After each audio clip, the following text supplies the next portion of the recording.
I walked into a Johannesburg business last week and saw a beige PABX box from 2007 humming away in a storage room. The owner had been paying a maintenance contract on it for 19 years. Nobody on the team understood how it worked.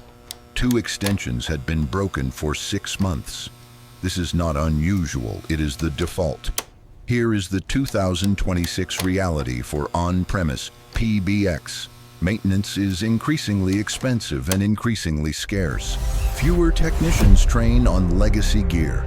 Load shedding and power surges kill hardware that was never designed for 2020's grid conditions. Every mobile, remote, and hybrid work pattern fights against a system built for desks and wired handsets.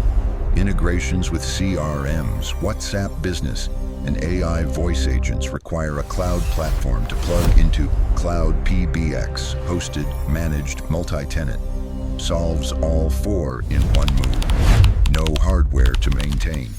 Works during load shedding via mobile apps. Your extensions travel with your team. Native integrations with the tools you already use. Nexys Cloud PBX deploys in 48 hours, from 95 Rand per seat per month. No CapEx. If your PABX is older than your youngest employee, it is time for a conversation.